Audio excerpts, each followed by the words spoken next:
The rain had just started when Olivia Carter stepped out of the law office on Fifth Avenue, her heels clicking against the wet pavement like a metronome counting down the seconds of her old life. She didn't look back at the building where her father's estate had just been divided among people who had barely spoken to him in years. She didn't look back because there was nothing left for her there. Not a single photograph, not a piece of jewelry that had belonged to her mother. Not even the small cabin upstate where she had spent every summer of her childhood learning to fish and name constellations. Everything, every single thing, had gone to her stepmother and half-siblings, people who had entered her father's life only 6 years ago and had somehow managed to erase 32 years of her existence in a single afternoon. Her hands trembled as she pulled her coat tighter around her shoulders. The document in her purse felt heavier than paper should feel, heavier than ink and legal. Language and signatures that meant nothing to a heart that had just been shattered. Her father had left her exactly $1,000. $1,000 and a letter she couldn't bring herself to open. The lawyer had handed it to her with something strange in his eyes. Was it pity or something else entirely? And she had taken it without a word, because words felt impossible in that moment. Words felt like betrayal. Words felt like screaming in a room full of people who had already decided she didn't matter. Olivia walked faster now, her breath forming small clouds in the cold November air. Manhattan hummed around her with its usual indifference, taxis honking, people rushing past with umbrellas and coffee cups, construction workers shouting instructions over the noise of machinery. No one noticed the woman with tears streaming down her face. No one noticed that her world had just collapsed. This city had a way of swallowing grief whole, of making personal devastation feel small against the backdrop of 8 million lives all happening at once. She didn't know where she was going. Her apartment in Brooklyn felt too far, too empty, too full of memories of phone calls with her father that had grown shorter and more distant over the past few years. She had blamed work. She had blamed the distance. She had blamed everything except the truth, that her stepmother had been slowly, methodically, surgically removing her from her father's life, and she had been too proud or too blind or too hopeful to see it happening. The coffee shop appeared like a mirage, warm light spilling through rain-streaked windows, the promise of heat and caffeine, and a moment to breathe. Olivia pushed through the door and was immediately wrapped in the smell of roasted beans and cinnamon. She ordered something, she wouldn't remember what, and found a corner table where she could face the wall and pretend the world didn't exist for a few minutes. That's when she finally pulled out the letter. Her father's handwriting was shaky, weaker than she remembered, and she realized with a sharp pain that he must have written this when he was already sick, already fading, already becoming someone she didn't recognize. The words blurred through her tears, but she forced herself to read them anyway. My dearest Olivia, if you're reading this, then I've failed you in more ways than I can count. I wanted to explain, to tell you the truth about everything, but I ran out of time. I always thought there would be more time. The lawyer who gave you this letter, his name is Marcus Webb. He's the only one I could trust with what I'm about to tell you. Find him. Not at the office, he'll know where. Ask him about the blue folder. It will explain why I did what I did, why I had to pretend, why I had to let them think they had won. I love you more than you will ever know. I'm sorry I couldn't say it more. I'm sorry I couldn't be the father you deserved. But I never forgot you. Not for a single day. Find Marcus, find the truth, and whatever you do, don't trust anyone else. Olivia read the letter 3 times before the words began to make sense, and even then, they felt like pieces of a puzzle she didn't know how to solve. Pretend? Let them think they had won. What was her father talking about? And who was this Marcus Webb who had handed her the letter with such strange intensity in his gaze? She looked up from the paper and noticed, for the first time, that there was a man sitting 2 tables away watching her. He was tall, dark-haired, wearing a perfectly tailored charcoal suit that seemed out of place in this modest coffee shop. His eyes were the color of storm clouds, and when they met hers, she felt something shift in her chest. Not fear exactly, but awareness. The awareness that comes when you realize you're being observed by someone who sees more than they should. The man stood up slowly, deliberately, and walked toward her. Table with the confidence of someone who had never been told no in his life. Olivia's instinct was to run, to grab her things and disappear into the rain, but something held her in place. Maybe it was exhaustion. Maybe it was curiosity. Maybe it was the fact that she had nothing left to lose. "Miss Carter," he said, and his voice was deep, smooth, the kind of voice that could convince you of anything if you weren't careful. "My name is Dante Russo. I need to speak with you about your father." Olivia's heart stopped. "How do you know my name?" He pulled out the chair across from her and sat down without asking permission, his movements economical and precise. "Because I knew your father better than almost anyone. And because Marcus Webb works for me." The coffee shop seemed to grow quieter around them, the noise of other customers fading into the background until it was just the two of them, suspended in a moment that felt both inevitable and impossible. Olivia gripped the letter in, her hand like a lifeline, her knuckles turning white. "I don't understand," she whispered. "My father was a retired accountant.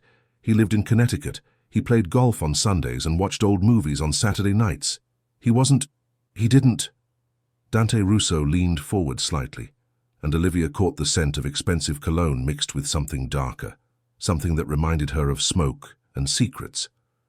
"Your father was one of the most brilliant financial minds I've ever encountered. For 15 years, he helped me manage operations that most people will never know exist. He was also my friend, which is why I made him a promise before he passed." "What kind of promise?" "To protect you," Dante said simply. "To make sure that when the vultures came for what was his, you wouldn't be left with nothing. To make sure you understood the truth about why he did what he did." Olivia shook her head, the information refusing to settle into any pattern that made sense. "My father left me $1,000. $1,000 and a letter that reads like a riddle. If he wanted to protect me, he did a terrible job." For the first time, something shifted in Dante's expression. Not quite a smile, but the ghost of one. "Your father left you far more than $1,000, Miss Carter. He left you an inheritance that your stepmother and her lawyers will never find. He left you the truth about their crimes, and he left you under my protection, whether you want it or not." "I don't need protection," Olivia said, though even as the words left her mouth, she knew they were hollow. She had nothing. No family, no money, no understanding of what was happening to her life. Dante studied her for a long moment, his grey eyes unreadable. "You're right. You don't need protection, you need justice, and I'm the only one who can help you get it." Outside, the rain had intensified, sheets of water cascading down the windows like the city itself was weeping. Olivia looked at this stranger who had appeared out of nowhere with impossible claims and impossible promises, and she made a decision that would change everything, though she couldn't know that yet, couldn't see the path that was unfolding before her. "Tell me everything," she said. And Dante Russo began to speak. The story her father had hidden was more complex than Olivia could have imagined. It started 20 years ago, when Richard Carter was a young accountant struggling to build a practice in a city that ate ambitious people alive.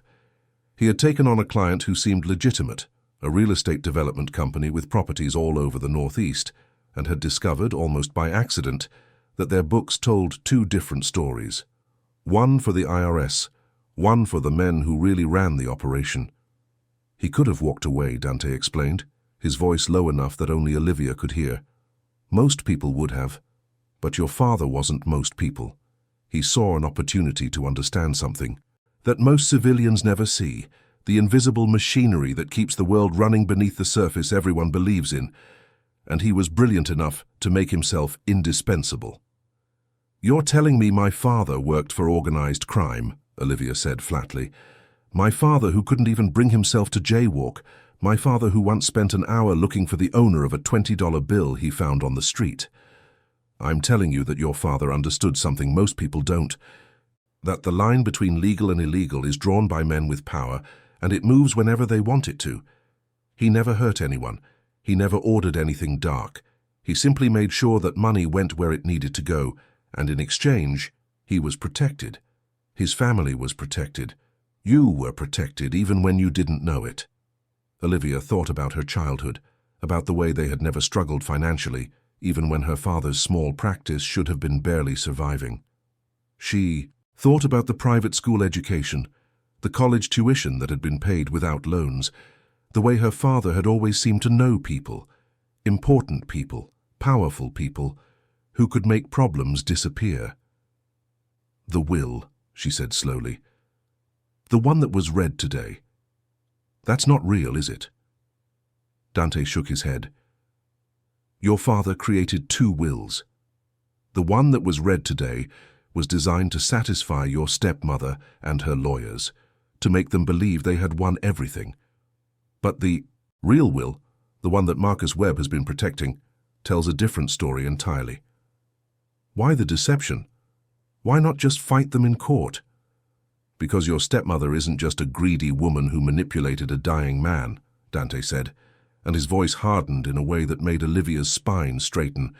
"She's connected to people who have been trying to access your father's records for years, people who want to use what he knew to destroy everything he helped build.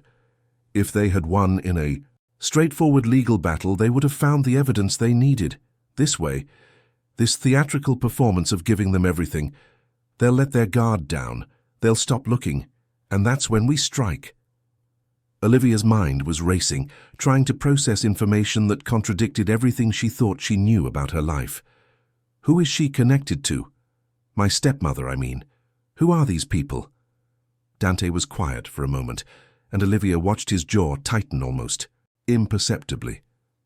"That's a longer conversation. One we should have somewhere more private. My car is outside, and there's a place where we can talk without being overheard. A place where Marcus is waiting with the documents your father wanted you to see." Every instinct Olivia had developed growing up in New York screamed at her to refuse. Don't get into cars with strange men. Don't trust people who appear out of nowhere with wild stories. Don't walk into situations you don't understand. But those same instincts had led her to this moment. Alone, devastated, betrayed by the family that should have loved her. Maybe it was time to try a different approach. She finished her coffee and stood up. "Lead the way, Mr. Russo." If Dante was surprised by her decision, he didn't show it. He simply rose, placed $100 bill on the table, far more than their drinks could have possibly cost, and guided her toward the door with a hand that hovered near her back without quite touching her. The black car waiting at the curb was exactly what she expected. Sleek, expensive, with windows tinted so dark that no one could see inside. A driver in a dark suit opened the door, and Olivia slid into leather seats that probably cost more than her annual rent. Dante followed, settling beside her with the ease of someone who had spent his entire life surrounded by luxury. As the car pulled away from the curb and merged into Manhattan traffic, Olivia found herself studying the man beside her. He was older than her, mid-40s maybe, but age had given him the kind of presence that younger men spent years trying to cultivate. There was silver at his temples, lines around his eyes that suggested he had seen things that most people only read about, and a stillness about him that felt deliberate, controlled. "You said my father was your friend," she said quietly. "But you haven't actually told me who you are, what you do, why I should trust anything you're telling me." Dante turned to look at her, and for a moment the mask of composure slipped just enough for her to see something underneath, something that might have been grief or guilt or a complicated mixture of both. "I am what the newspapers would call a businessman with questionable associates," he said. "I control interests in shipping, construction, hospitality, and several other industries that benefit from having someone who understands how to navigate complicated situations. Some of those interests are entirely legitimate. Others exist in the spaces between laws where rules are written by the people who have the power to enforce them." "You're a crime boss," Olivia said, and she was surprised to find that her voice didn't shake. "I prefer the term alternative economic facilitator, but yes, that's essentially accurate."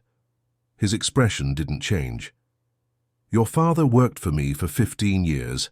He helped me build something that employs thousands of people, that supports families and communities, that provides services the official economy can't or won't provide. He was never involved in anything that would have violated his conscience, and he was paid extremely well for his expertise." And now he's gone, and you're here telling me that my stepmother is part of some conspiracy, and I'm supposed to just, what? Trust you? Help you? Join your little criminal empire? Dante laughed, an actual laugh, rich and warm, and Olivia found herself momentarily disoriented by how human he suddenly seemed. I'm not asking you to join anything, Miss Carter. I'm honoring a promise to a man I respected. Your father asked me to make sure you knew the truth, that you received what was rightfully yours, and that you were safe from the people who are going to come looking for you once they realize the will they heard today was a decoy. People are going to come looking for me? Eventually. Once they go through your father's things and don't find what they're looking for, they'll start asking questions. They'll realize that the $1,000 and the apologetic letter don't add up, and they'll remember that Richard Carter had a daughter who might know where the real records are hidden. The car had left Manhattan now, crossing a bridge toward what looked like the New Jersey waterfront. Olivia watched the skyline recede through the rain-streaked window and felt the weight of her old life falling away with every mile. I don't know where any records are hidden, she said. I didn't even know my father had a secret life until 20 minutes ago. I know, Dante said, but they don't know that. And until we can prove that your stepmother and her associates are guilty of crimes that will put them away for decades, you're not safe anywhere they can find you. So what's your solution? Hide me away in some safe house while you fight battles I don't understand? Dante was quiet for a moment, considering. My solution is to give you a choice. I can set you up. Somewhere far from here. New identity, enough money to start over, no connection to any of this. You can walk away, forget what I've told you, and live a peaceful life, never knowing what really happened to your father or why. Or you can stay. You can learn the truth. You can help me prove what your stepmother did, not just to your father's will, but to your father himself. You can watch as everything she stole is taken back, piece by piece, and you can reclaim the life that was supposed to be yours. The car pulled through a gate that seemed to appear out of nowhere, and suddenly they were driving down a long, tree-lined path toward a house that made Olivia's breath catch in her throat. It was massive, a sprawling estate of stone and glass, with manicured grounds and fountains, and the kind of architecture that belonged in European nobility, not the New Jersey suburbs.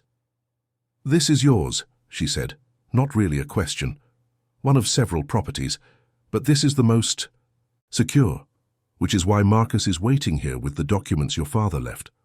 The car stopped in front of the main entrance, and Olivia sat for a moment, trying to process everything that had happened in the last hour. This morning, she had been an orphan grieving her father and preparing to hear his final wishes. Now she was sitting in a car with a man who had just admitted to running a criminal organization, about to enter a mansion that looked like it cost more than most small countries, preparing to learn secrets that her father had apparently taken to his grave. I want to see the documents, she said finally. I want to understand what my father was involved in, and I want to know who my stepmother really is. After that, I'll decide what to do next. Dante nodded, something like approval flickering in his eyes. Fair enough. They entered the house together, and Olivia tried not to stare at the marble floors, the crystal chandeliers, the artwork that she recognized from textbooks on Renaissance masters. Everything about this place spoke of old money and older power, of generations of influence that operated far beyond the world most people inhabited. Marcus Webb was waiting in a study that smelled of leather and aged whiskey. He looked different here than he had in the law office, younger somehow and more alert, as if the professional mask he had worn earlier had been just that, a mask. Miss Carter, he said, rising from a chair beside a massive oak desk. I'm glad you decided to come. You could have told me something, Olivia said, and she was surprised by the anger in her voice. At the reading, you handed me that letter and looked at me like you knew everything, but you didn't say a word. Marcus nodded, accepting her anger without defensiveness. I couldn't. There were people in that room who were watching for exactly that, any sign that I knew more than I was supposed to know. If I had deviated from the script by even a fraction, they would have known something was wrong. Your safety depended on me playing my part perfectly. My safety seems to be everyone's primary concern today, Olivia said bitterly. Meanwhile, I don't even know what I'm supposedly being kept safe from. Dante had moved to a bar cart in the corner and was pouring 3 glasses of something amber-colored. He handed one to Olivia, who took it automatically, then gave one to Marcus and kept the third for himself. "Show her," Dante said simply. Marcus moved to the desk and opened a drawer, pulling out a thick folder that was indeed blue, just like her father's letter had described. He set it in front of Olivia and stepped back, giving her space. "This is everything your father compiled over the past 3 years," Marcus explained. "Financial records, communications, photographs, witness statements, everything needed to prove that your stepmother, whose real name is not Catherine Ellis but Elena Marchetti, is the daughter of a man named Victor Marchetti, who has spent the last decade trying to take control of territory that Mr. Russo's family has held for generations." Olivia stared at the folder without touching it. "My stepmother is a mob princess." "Something like that," Dante said. "Victor Marchetti approached your father 5 years ago trying to recruit him. When your father refused, Victor changed tactics. He sent his daughter to seduce him, to marry him, to gain access to the records your father kept, records that could expose the Marchetti family's operations and give leverage over dozens of politicians, judges, and law enforcement officials who have been taking their money for years." "And my father figured this out," Olivia said slowly, the pieces beginning to fall into place. "He realized what she was doing. 2 years ago," Marcus confirmed. "He came to us immediately. He had already started documenting everything, but he knew he didn't have enough yet to bring them down completely. So he made a plan that required everyone to believe he had been completely fooled, completely manipulated, right up until the end." Olivia opened the folder and began to look through its contents. There were bank statements showing transfers to offshore accounts, photographs of Catherine, Eleanor, meeting with men who looked like they belonged in crime documentaries, recordings of phone conversations that made Olivia's stomach turn. And there, in her father's careful handwriting, was a timeline of everything that had happened.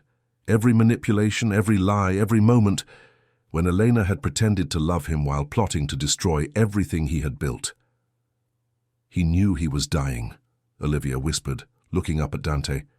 "He knew, and he spent his last months gathering evidence instead of enjoying whatever time he had left. He spent his last months making sure that when he was gone, you would have the weapons you needed to fight back," Dante corrected. "He knew Elena would try to cut you out. He knew she would try to take everything, and he made sure that when she thought she had won, she would actually have walked right into a trap." Olivia closed the folder and pressed her hands flat against its surface, as if she could absorb her father's presence through the paper he had touched. "What do we do now?"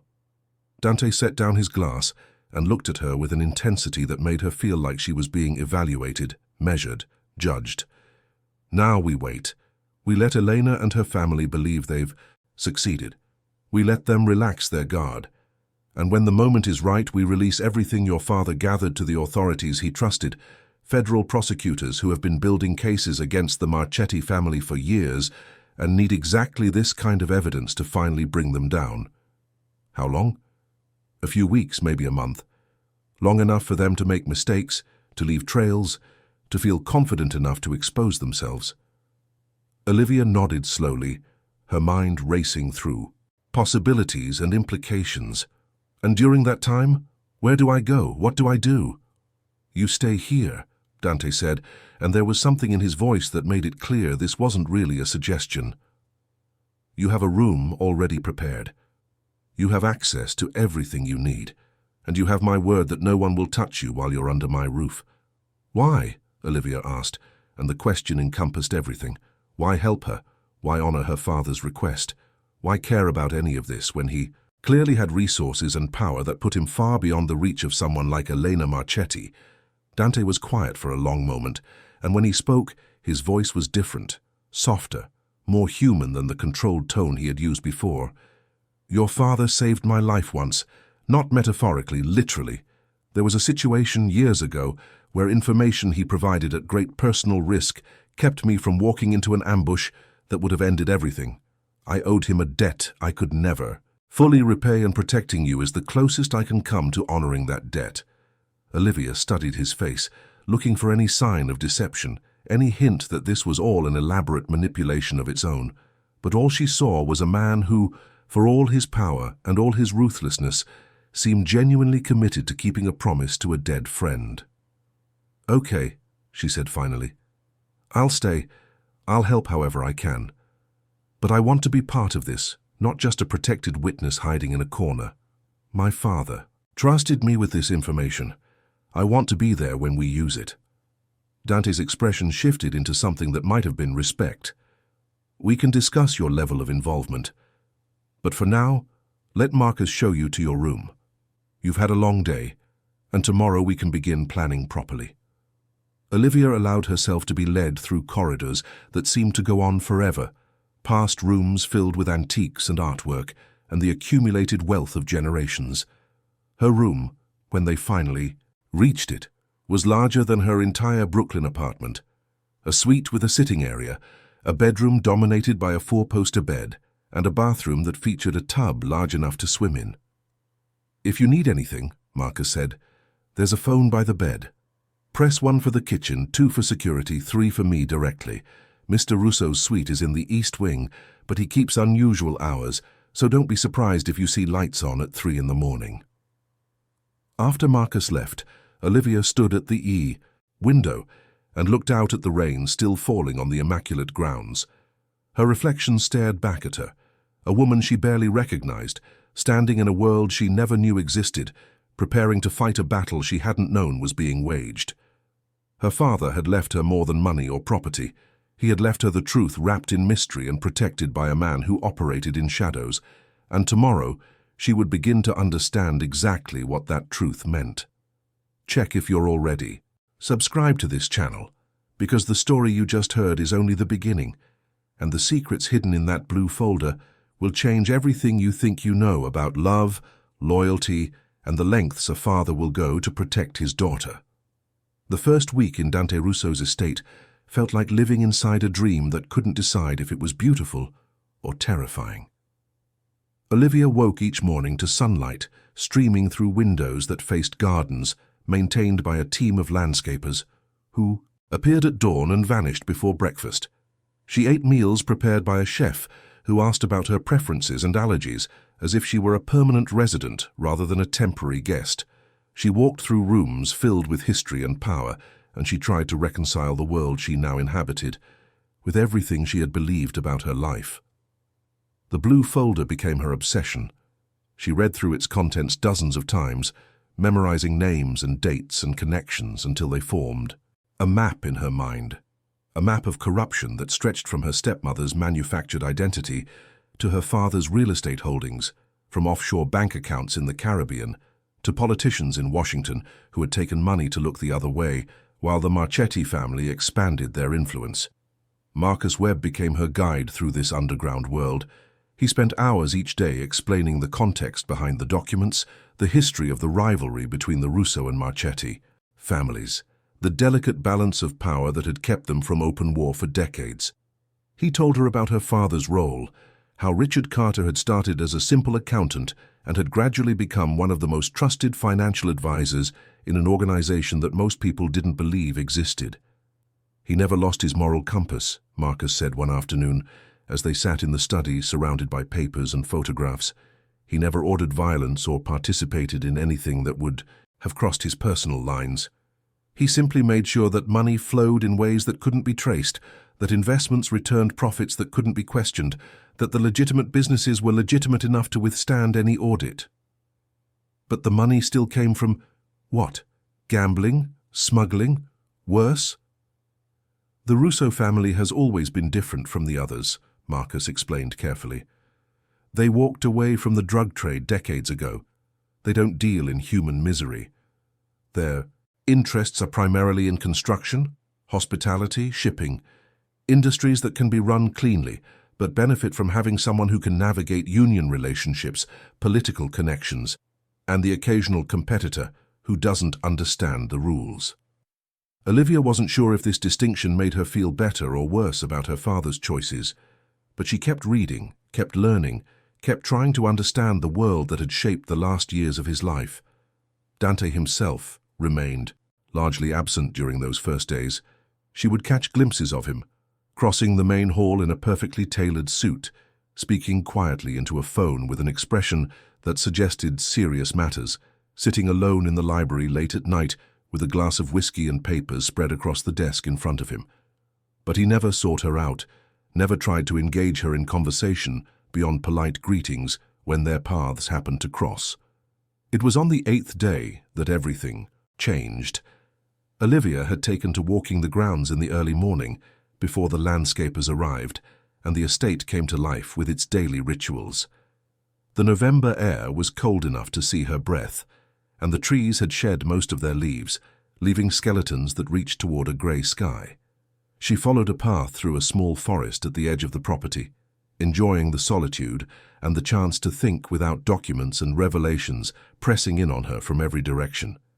That's when she heard the footsteps behind her.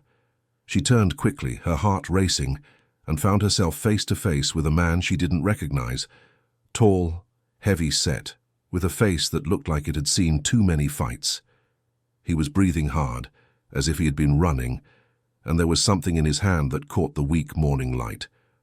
"Miss Carter," he said, and his voice was rough, accented. "You need to come with me now." Olivia stepped back instinctively, her mind racing through options. She was at least 100 yards from the main house, too far to scream for help. She had no weapon, no phone, no way to alert anyone to her danger. "I don't think so," she said, trying to keep her voice steady. The man smiled, a cold, empty expression that never reached his eyes. That wasn't a request. He lunged toward her faster than his bulk suggested he could move, and Olivia did the only thing she could think of. She ran, not toward the house where he would surely catch her in the to open ground, but deeper into the forest where the trees might give her cover, where she might find somewhere to hide. She could hear him behind her, crashing through underbrush, cursing as branches snapped against him. Her lungs burned, and her legs screamed for her to stop, but she kept going, driven by pure survival instinct. Then she saw it, a small structure through the trees, a gardener's shed or storage building of some kind. She sprinted toward it, praying the door would be unlocked, praying there would be something inside she could use to defend herself. The door opened, she dove inside, and immediately found herself in complete darkness. Her hands scrambled across shelves filled with tools and equipment, searching for anything that might serve as a weapon. Her fingers closed around a handle, a rake, a shovel, and she positioned herself beside the door, heart pounding, waiting for the man to find her. Seconds passed. A minute. The footsteps had stopped. Then she heard something else. Voices raised in anger, followed by the sound of a struggle, a thud, a groan, and finally, silence. The door of the shed flew open, and Olivia swung the tool in her hands with all her strength. Dante Russo caught it mid-arc, his reflexes so fast that she barely registered the movement, before he had wrenched it from her grip and pulled her out into the pale morning light. "Are you hurt?" he demanded, his eyes scanning her face and body with an intensity that felt almost physical. "No," she gasped. "No, I'm fine. What happened? Who was that man?" Dante's jaw was tight, his expression harder than she had ever seen it. On the ground a few yards away, the man who had chased her lay motionless, being secured by two of Dante's guards who had appeared from nowhere. "Marchetti operative," Dante said grimly. "They found out faster than we expected. Someone must have talked." "But how did they get onto the grounds? I thought this place was secure." "It is secure, which means we have a much bigger problem than a single intruder." He took her arm, firmly but not roughly, and began leading her back toward the house. "From now on, you don't leave the main building without an escort. You don't walk the grounds alone. You don't do anything without telling me or Marcus first, understood?" Olivia wanted to argue, wanted to assert her independence, but the adrenaline still coursing through her veins made it hard to summon defiance. She nodded instead, allowing herself to be led through the forest and back to the estate, where answers and explanations waited. The interrogation of the captured man took place in a part of the house Olivia had never seen, a basement level that she hadn't known existed. She wasn't allowed to witness it directly, but Marcus kept her informed of what they learned. The Marchettis had indeed discovered that the will reading was a deception, that Richard Carter's real documents were still out there somewhere, and that his daughter was being protected by the one man they had been trying to destroy for decades.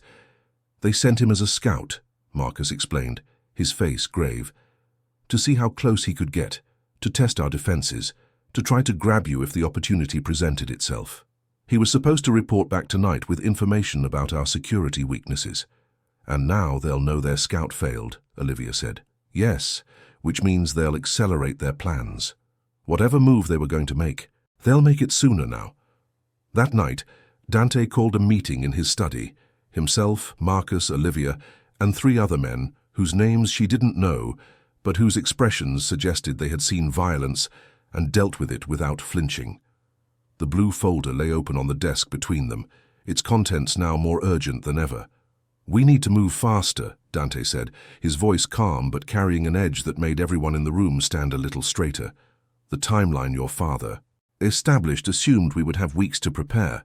Now we have days, maybe less." "The federal contacts," one of the men asked, "still solid, but they need time to coordinate their response.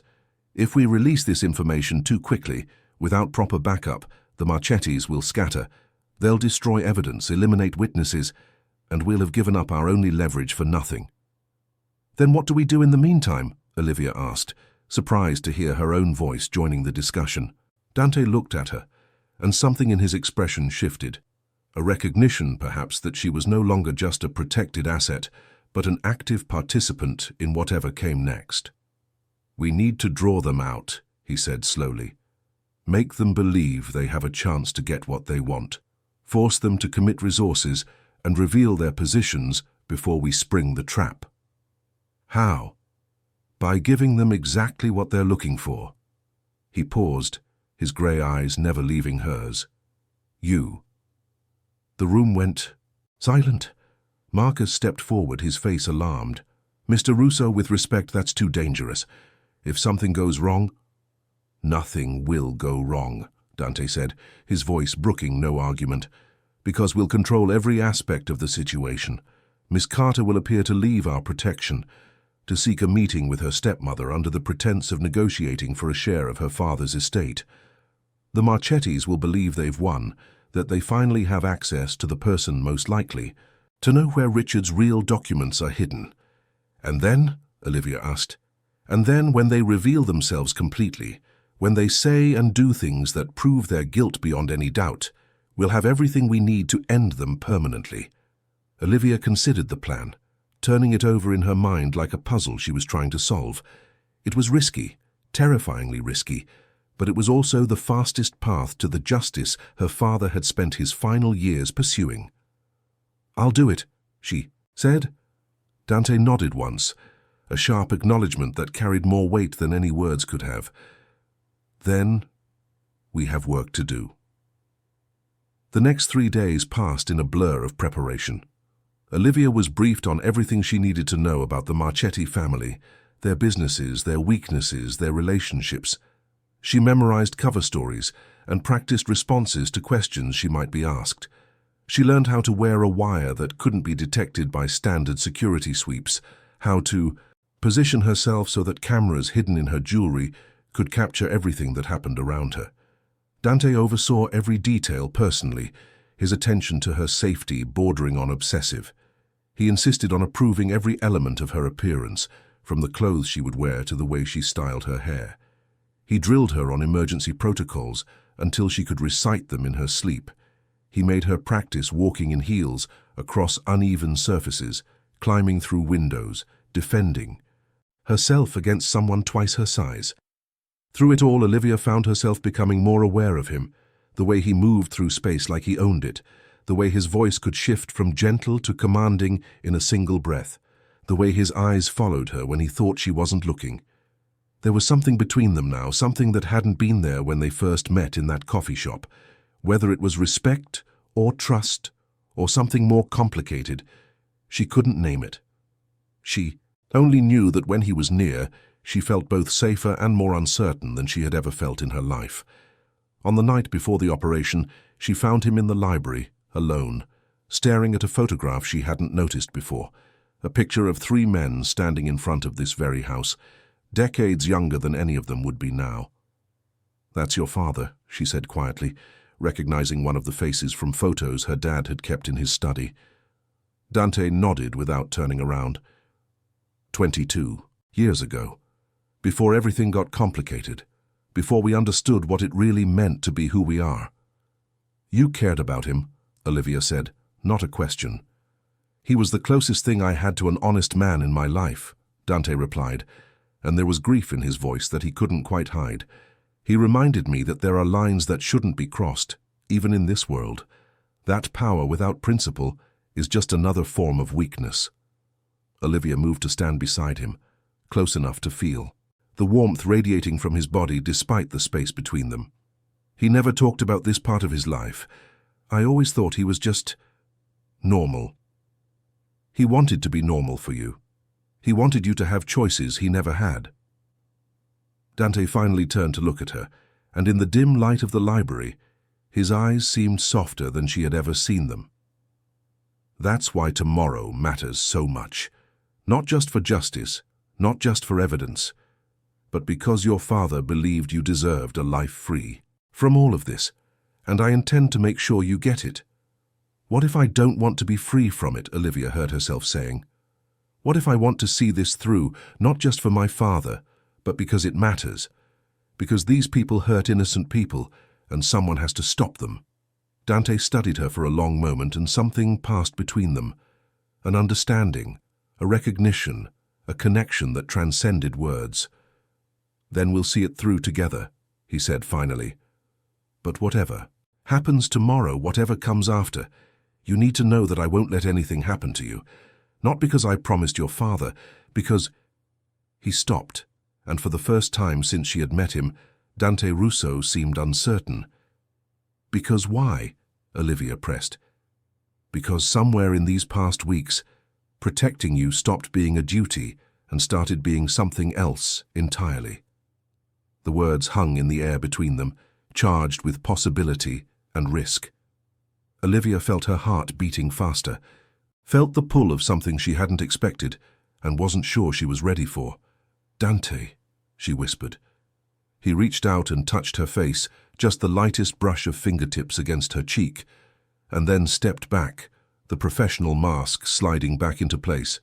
"Get some rest," he said, his voice controlled again. "Tomorrow is going to be a long day."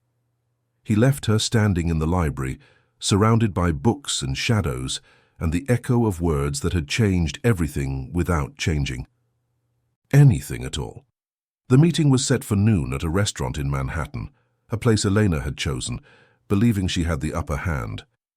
Olivia arrived alone as planned, wearing a dress that cost more than her old monthly rent and jewelry that concealed enough surveillance equipment to record an entire movie.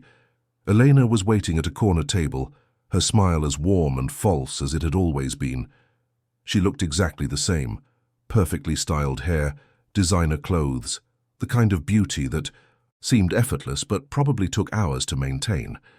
Only now Olivia saw her differently. Now she saw the predator beneath the polish, the calculation behind every gesture.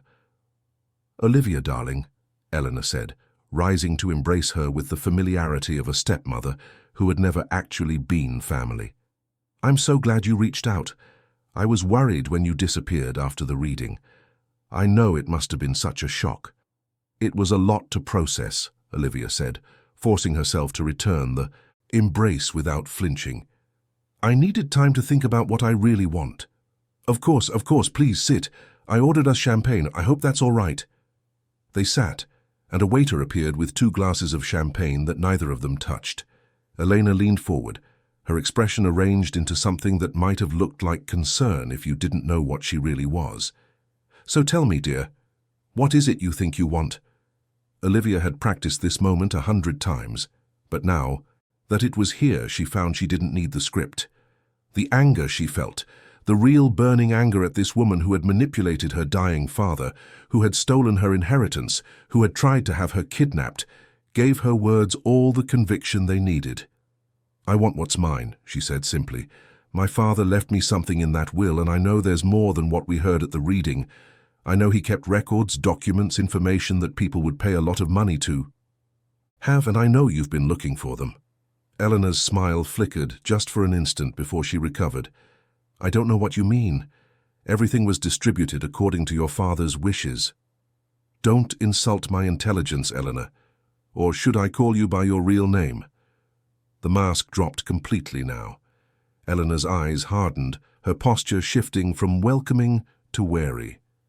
"Who have you been talking to? Does it matter? I know who you are. I know who your father is. And I know that you married my dad specifically to get access to information he was keeping about your family's operations. Information that could destroy everything you've built." Eleanor was silent for a long moment, studying Olivia with a predator's assessment. "You're braver than I gave you credit for. Your father was always such a coward about confrontation." "My father was a brilliant man who saw through your performance long before you realized it. He knew exactly what you were doing, and he made preparations you'll never find." "Then why are you here? If you have everything you need to destroy us, why come to me?" Olivia leaned forward, lowering her voice. "Because I want to make a deal. I have the documents my father hid. I know where they are and how to access them.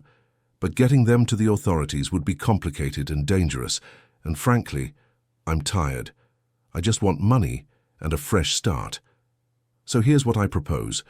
You pay me $3 million, and I tell you exactly where the files are. You destroy them, I disappear, and we never have to see each other again." Elena laughed, a cold, sharp sound that held no amusement. $3 million? For documents that could end my entire family? You're selling yourself short, stepdaughter. I'm being realistic. The files are protected. If I'm not the one who accesses them, they're programmed to release automatically to every major news outlet in the country. You can't just torture the location out of me and walk away. You need my willing cooperation. This was the moment, the hook that would either catch Elena or send her running. Olivia held her breath, watching the calculation play across her stepmother's face. "How do I know you're telling the truth?" Elena asked finally. "How do I know these files even exist?" "You don't. But you know my father well enough to know that he would never leave something this important to chance. He was the most careful man I've ever known, and he spent his last 2 years preparing for exactly this moment. Ask yourself, would Richard Carter really have left his only daughter with nothing but $1,000 and a cryptic letter? Or would he have made sure she had exactly what she needed to protect herself?" Eleanor considered this, her fingers tapping against the stem of her champagne glass. "I need to speak with my father before I can agree to anything." "Of course, but don't take too long. My patience and my goodwill have limits." Eleanor stood, gathering her purse with movements that were just a little too quick, a little too eager. "I'll be in touch within 24 hours. Stay available." She left without saying goodbye, and Olivia sat alone at the table, her heart pounding so hard she was sure the surveillance equipment must be picking it up. It had worked. The bait had been taken. Now all she had to do was survive whatever came next. Pause for a moment and think. What would you do if you found out your whole life was based on lies? If the family you trusted turned out to be your enemies? If the only person who could help you was someone the world told you to fear? Leave a comment saying, "I would fight back," if you think Olivia should see this through to the end. Because the next chapter is going to change everything. The 24 hours that followed were the longest of Olivia's life. She returned to the estate after the meeting, submitted to debriefing from Marcus and Dante's security team, watched herself on the surveillance footage, and heard her own voice calmly negotiating with a woman who wanted her erased from existence. "You did well," Dante said, when the others had left and they were alone in his study. "Better than well. You sold it completely." "I had good motivation," Olivia replied, exhaustion settling into her bones now that the adrenaline had worn off. Every time I looked at her face, I saw my father's last days. I saw him knowing what she was while he gathered evidence and pretended not to notice. I saw him dying with secrets he couldn't tell anyone. Dante poured 2 glasses of whiskey and handed her one without asking if she wanted it. She took it, welcoming the warmth that spread through her chest. "Your father was one of the strongest people I've ever known," Dante said quietly. "Not strong in the way people usually mean, and not physical strength, not aggressive strength, but the kind of strength that lets you keep going when everything tells you to stop. The kind that lets you play a long game, while the world burns around you. Is that what this is? A long game? In a way. We've been waiting for a moment like this for years, a chance to bring the Marchettis down completely, permanently. Your father's evidence is the final piece we needed. Without it, we had suspicions and fragments. With it, we have a case that can't be ignored. And after, when this is over, when Elena and her father are facing justice, what happens then?" Dante was quiet for a long moment, swirling the whiskey in his glass. "That depends on you. I told you once that I could set you up with a new identity, a new life far from all of this. That offer still stands. You've already done more than anyone could have asked. You've earned your freedom. But I find myself hoping you won't take it." He looked up at her, and for once his expression was completely unguarded. "These past weeks, having you here, it's changed things. Changed me, maybe. And I know that's not fair to say. Not now. Not when so.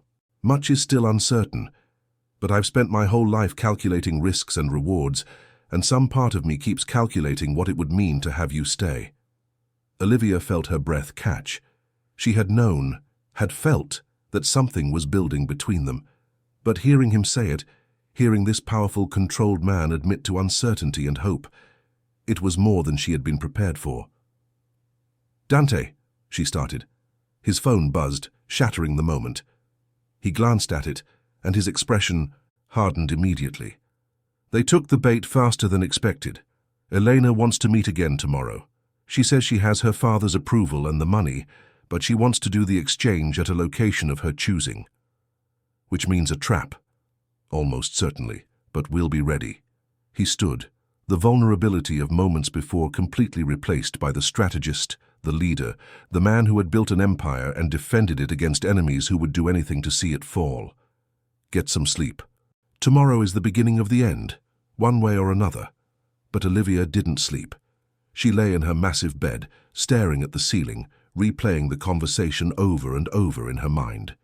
He had almost said something that could have changed the trajectory of whatever was growing between them, and she had almost said something back.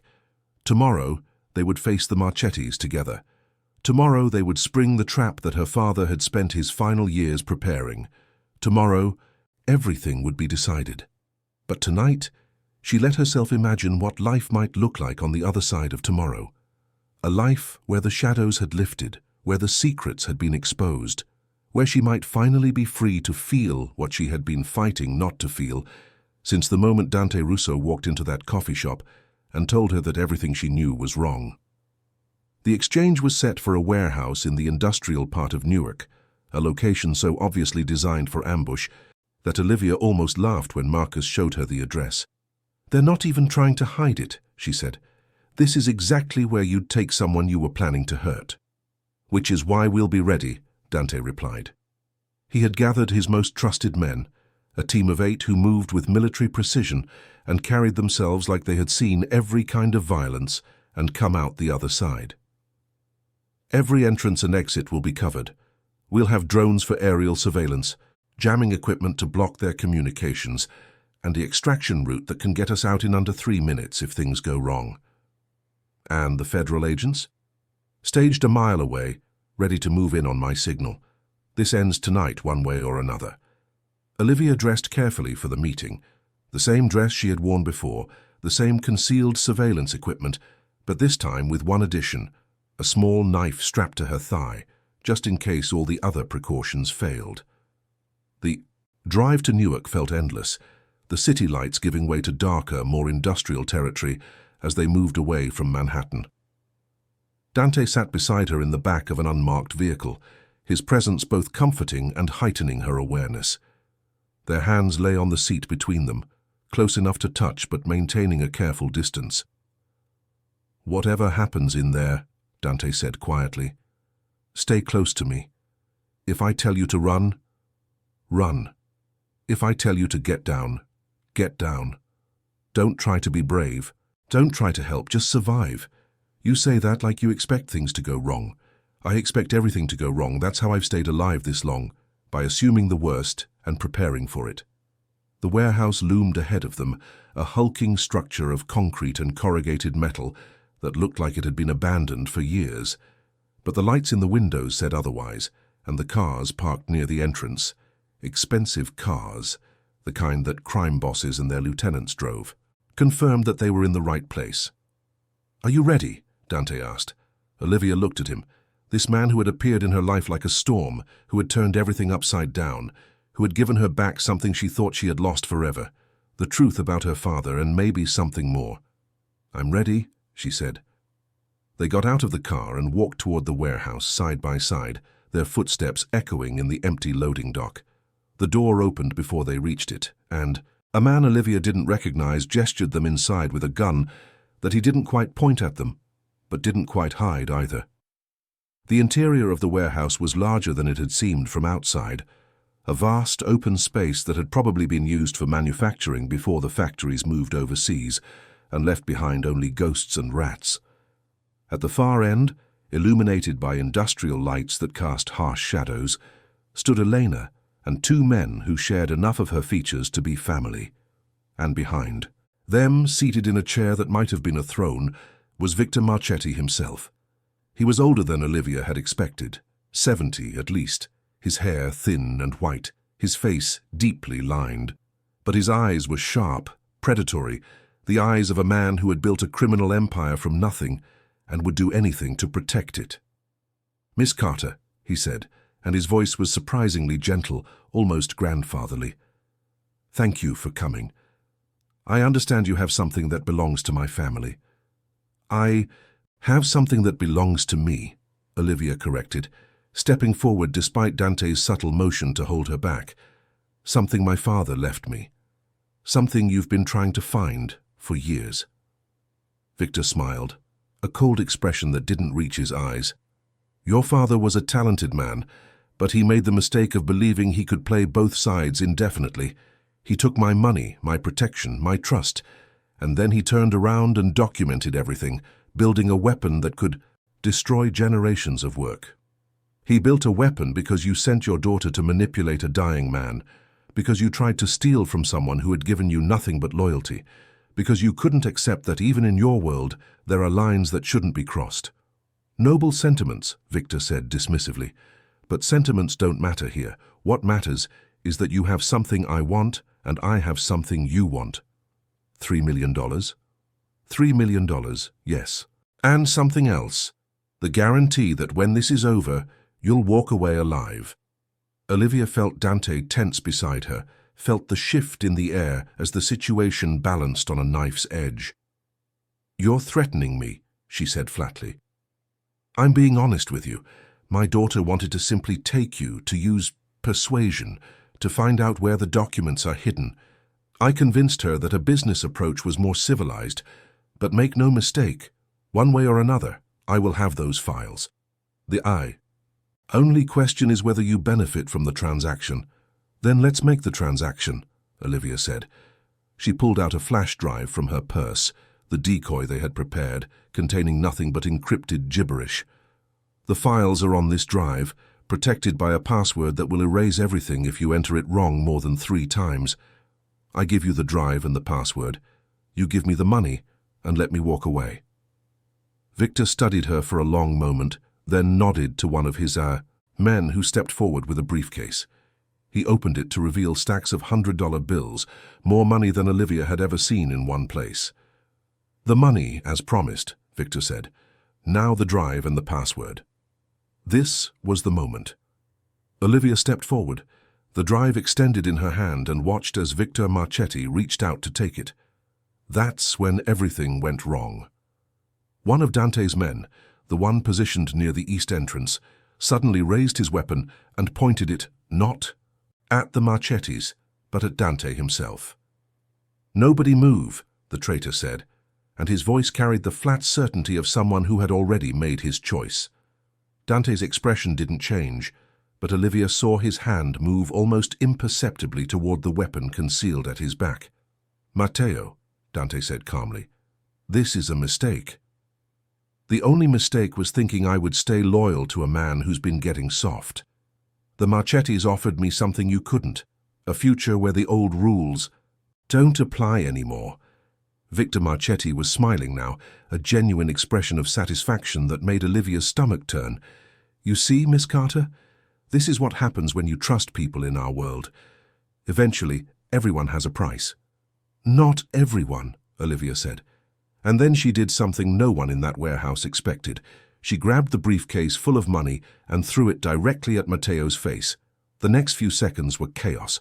Matteo stumbled back, temporarily blinded. Dante drew his weapon and fired in a single fluid motion. Elena screamed. Victor Marchetti reached for something inside his jacket, but it was Olivia who reached Elena first, tackling her stepmother to the ground with a force she didn't know she possessed. "This is for my father," she hissed as Elena struggled beneath her. "This is for every lie you told, every moment you pretended to love him while you were planning to destroy everything he built." More gunshots echoed through the warehouse, and Olivia was vaguely aware of Dante's men engaging the Marchetti guards, of bodies falling, of the sound of sirens in the distance growing closer. Then Dante was beside her, pulling her up and away from Elena, his arm around her waist as they moved toward the exit. "Federal agents are 30 seconds out," he said. "We need to be gone before they arrive." "But the evidence already transmitted, every word spoken in this warehouse, every threat Victor made, every admission Elena gave, it's already in the hands of people who will use it to put them away for the rest of their lives." They burst through a side door into the cold Newark night, and suddenly there were vehicles everywhere, black SUVs, unmarked cars, men and women in FBI jackets pouring into the warehouse with weapons drawn. Dante pulled Olivia into an alley, out of sight of the chaos unfolding behind them. His breathing was heavy, and she realized with a shock that there was a dark stain spreading across his shirt, a wound that he had somehow kept hidden in the adrenaline of the escape. "You're hurt," she gasped. "It's nothing. Matteo's aim was always terrible." "That's not nothing. That's a wound. You need a doctor." He looked at her then, and despite the pain that must have been coursing through him, despite the chaos and the violence and the uncertain future, he smiled. A real smile, the first she had ever seen from him. "We did it," he said. "Your father's evidence, the surveillance from tonight, it's everything the prosecutors needed. The Marchetti empire is over." "We did it," Olivia agreed. And then, without thinking, without analyzing, without any of the careful consideration that had governed her actions for the past weeks, she leaned forward and kissed him. It was not a gentle kiss, not a careful first exploration. It was a kiss born of survival, of relief, of the release of tension that had been building since the moment he walked into her life and changed everything. When they finally pulled apart, Dante's expression was something she had never seen before, open, vulnerable, almost wondering. "We should probably get out of here before more federal agents arrive," he said quietly. "But Olivia, when this is all over, when the dust has settled and the trials are finished and your father's memory has been honored, I would very much like to take you to dinner, somewhere that doesn't involve criminals or surveillance equipment or people trying to hurt us." Olivia laughed, an actual laugh, the first genuine one she had experienced in weeks. "I would like that too." They slipped away into the night, leaving behind the warehouse, the Marchettis, the wreckage of an empire that had thought itself invincible. The city lights of Manhattan beckoned in the distance, promising a future that neither of them could have imagined when this story began. But that future would have to wait. First, there was a wound to treat, debriefs to complete, and the final chapter of her father's legacy to honor. The trials of Victor Marchetti, Elena Marchetti, and their associates began 3 months later and lasted for 6 more. The evidence was overwhelming: financial records, surveillance footage, witness testimony, and the detailed documentation that Richard Carter had spent his final years compiling. When the verdicts came in, They were everything Olivia had hoped for. Guilty on all counts, sentences that would ensure none of them would ever threaten anyone again. Elena had looked at Olivia across the courtroom when the sentence was read, her eyes full of hatred and something that might have been respect. Olivia had simply looked back, calm and certain, the daughter Richard Carter had raised her to be.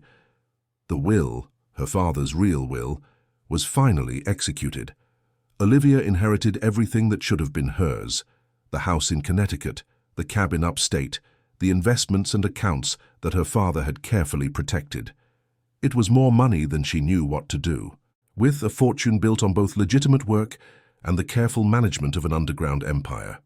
She donated a third of it to charities that supported families affected by organized crime. Another third to legal aid organizations that helped people who couldn't afford justice, and kept the rest to build a new life. A life that included regular dinners in restaurants that didn't involve surveillance equipment, long walks on grounds where no one was trying to kidnap her, and a relationship with a man who had started as her protector and become something much more complicated and much more precious. Dante Russo had changed too. The exposure of the Marchetti family had shifted the balance of power in ways that made his old way of doing business less necessary and less sustainable. He began the slow process of legitimizing his operations, keeping the construction and hospitality businesses while quietly divesting from the shadier elements of his portfolio. "Your father would be proud of you," he said one evening, as they sat on the terrace of his estate. Their estate now, she supposed, watching the sunset paint the sky in shades of gold and pink. "He would be proud of both of us," Olivia replied, leaning her head against his shoulder. "He always believed people could change. That power didn't have to corrupt, that even in the darkest worlds there was room for redemption. Do you think he knew? When he first brought us together, when he made me promise to protect you? You think he saw this coming?" Olivia considered the question. Her father had been a brilliant man, a careful man, a man who planned for every contingency. Had he looked at Dante Russo and seen not just a protector, but a potential partner for his daughter? Had he understood, even as he was dying, that the connection he was creating might grow into something lasting? "I think he hoped," she said finally. "I think he knew you better than you knew yourself. And he trusted that the man he saw, underneath all the power and control, was someone worthy of the people he loved." Dante was quiet for a long moment, processing her words. Then he reached into his pocket and pulled out a small box, velvet-covered, unmistakable in its implications. "I've been carrying this for 3 weeks," he said, his voice rougher than usual. "Trying to find the right moment, the right words. But I'm not a man who's good with words. I'm a man who acts, who makes decisions, who commits fully to the path he chooses. And I've chosen you, Olivia, if you'll have me." He opened the box to reveal a ring, elegant, understated, a single diamond that caught the light of the setting sun and scattered it into 1,000 tiny rainbows. Olivia looked at the ring, at the man beside her, at the life that had emerged from the ashes of everything she thought she knew. A year ago, she had been an orphan grieving her father, standing in the rain outside a law office, believing that she had lost everything. Now she understood that she had actually found everything: purpose, justice, love. A future built not on the secrets of the past, but on the truth they had fought so hard to reveal. "Yes," she said, and the word felt like a promise, like a vow, like the beginning of a story that was just getting started. Dante slipped the ring onto her finger, and they sat together in the fading light, two people who had been brought together by danger and stayed together by choice. In the distance, the first stars were beginning to appear, bright points of light against the darkening sky.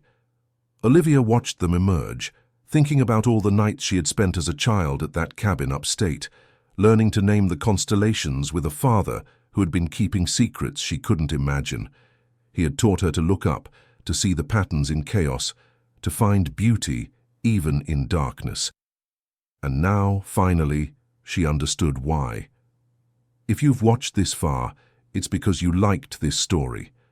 Leave a comment saying, "I've watched this far, so I can get to know you and see who really enjoys the stories here on the channel." Like this video if it made you feel something, because stories like this only reach more people when you hit that like button. Share it with someone who needs to believe that even in the darkest moments, there's always a path to the light. And if you haven't subscribed yet, now is the perfect time. Every week, we bring you new stories of love, redemption, and the extraordinary courage of ordinary people. Don't miss what comes next. This was Olivia's story. A woman who lost everything and found something more valuable than she ever imagined. A father's love that reached beyond the grave. A protector who became a partner. A family built not from blood, but from choice. Until next time. Olivia Carter Russo stood in front of the mirror in the master bedroom, adjusting the simple gold necklace that had belonged to her mother. The woman looking back at her was almost unrecognizable, from the one who had walked out of that law office 2 years ago. Not because she looked different exactly, but because something fundamental had shifted behind her eyes. There was peace there now, and strength, and the kind of quiet confidence that comes from surviving the worst and discovering you're capable of more than you ever imagined. The house in Greenwich was quieter than the estate in New Jersey had been, smaller and more intimate, surrounded by gardens that Olivia had spent months designing herself. It was the kind of home her father had always talked about building one day, a place where family could gather, where children could play, where the darkness of the past couldn't reach.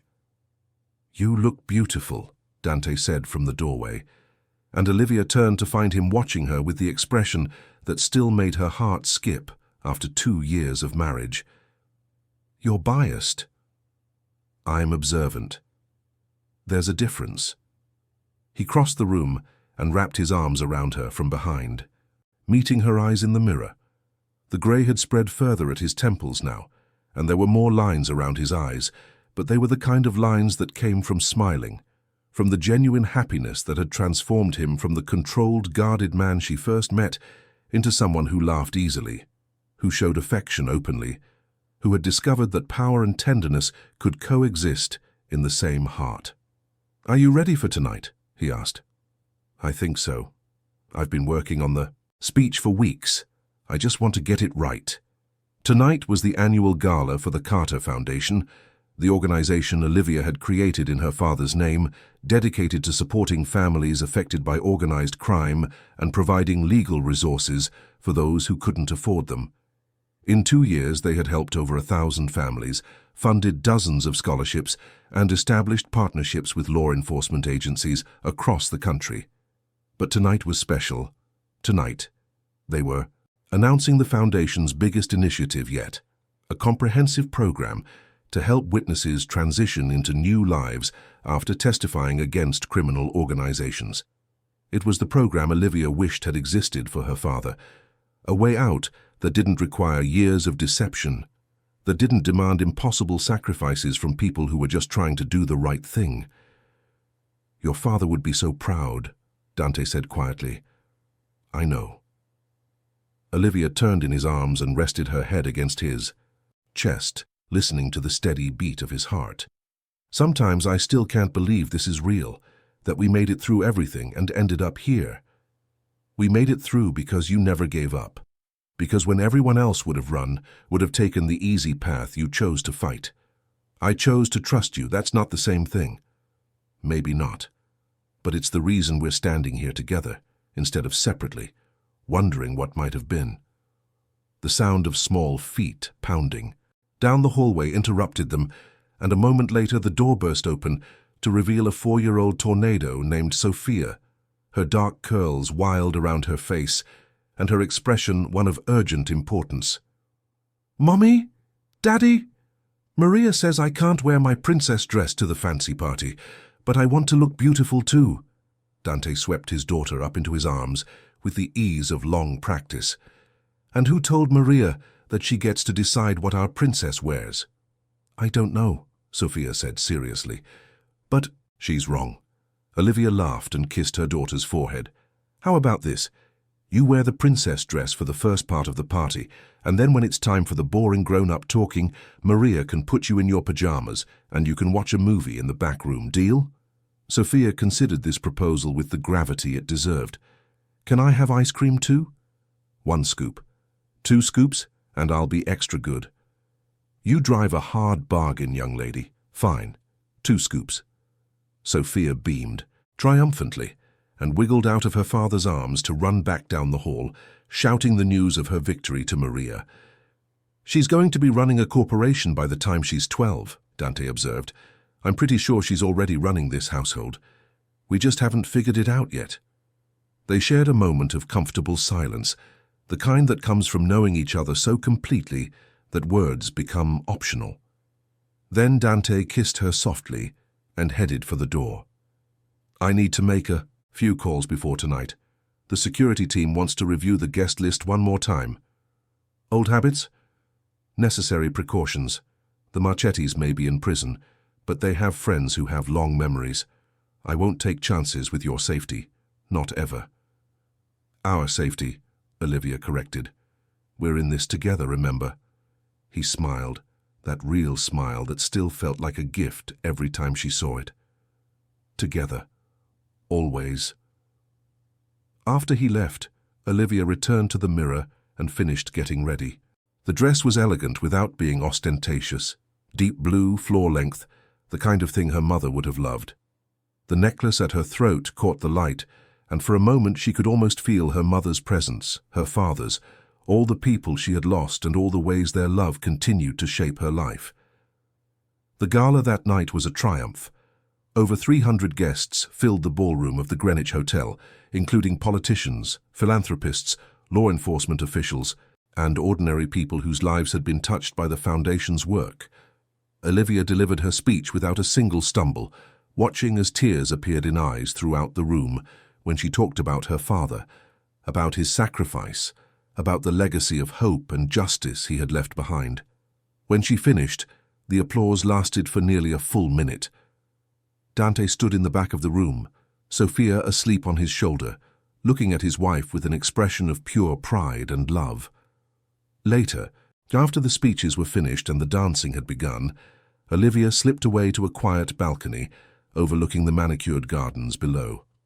The night was cold but clear, stars scattered across the sky like the promise of things yet to come. She heard footsteps behind her and turned to find Marcus Webb, now the Foundation's chief legal counsel, approaching with 2 glasses of champagne. "Thought you might need this," he said, handing her one. "You thought right." She took a sip and let the bubbles settle her nerves. "Thank you, Marcus, for everything. We couldn't have done any of this without you. Your father trusted me to watch over you. It's an honor to continue keeping that promise." He paused, looking out at the gardens. He would have loved tonight, all of it. The Foundation, the program, the people whose lives are going to be changed because of what you've built. Do you think he saw this coming, when he first started planning all those years ago? Marcus considered the question carefully. I think he saw possibilities. I think he understood that sometimes the greatest outcomes come from the darkest beginnings. And I think he knew that whatever happened, his daughter was strong enough to turn tragedy into triumph. Olivia felt tears prick at her eyes, not sad tears, but grateful ones. I miss him. Every day. But I'm starting to understand that missing someone doesn't have to mean being consumed by grief. It can mean carrying them forward, letting their love shape what comes next. That's exactly what you're doing, Marcus said, and that's exactly what he would have wanted. They stood in comfortable silence for a while, watching the stars wheel overhead. Finally, Marcus touched her arm gently. Your husband is looking for you.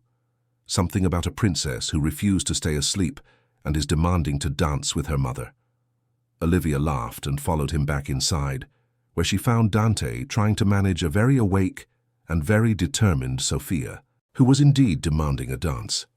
I'm sorry, Dante said. I tried to get her to stay in the back room, but she heard the music and... It's fine, Olivia said, scooping her daughter into her arms. How can anyone resist a princess who wants to dance? They moved onto the dance floor together, not Dante and Olivia, but Olivia and Sophia, twirling in circles while Sophia giggled with delight. Around them, the gala continued, 300 people celebrating hope and resilience and the possibility of new beginnings. And somewhere in whatever place the spirits of those we love go when they leave us, Richard Carter watched his daughter dancing with her daughter, and he smiled. The story that had begun with rain and grief and a letter that made no sense had become this: a foundation built on justice, a family built on love, a future built on the belief that even in the darkest moments, light could find a way through. That was his legacy. That was his gift. And it would continue, generation after generation, as long as there were people brave enough to tell the truth and strong enough to fight for what they loved. 2 years had passed since the gala, and life had settled into a rhythm that Olivia could never have imagined when she was standing in the rain outside that law office, clutching a letter she was afraid to read. Sophia was 6 now, starting first grade at a school that had excellent security, but also excellent teachers, a combination Dante had insisted upon. She had inherited her mother's determination and her father's intensity, a combination that made her equal parts delightful and exhausting. Her little brother, Richard, named for the grandfather he would never meet, was 18 months old, just learning to walk, and had already figured out how to charm everyone he met into giving him whatever he wanted. The foundation had grown beyond anything Olivia had dreamed. They now had offices in 5 cities, partnerships with federal agencies across the country, and a success rate that had made national news. The Witness Transition Program alone had helped over 200 families start new lives, and each one of those successes felt like a small victory against the darkness that had once threatened to consume her. Dante had completed his transition to legitimate business, a process that had been more challenging than either of them expected.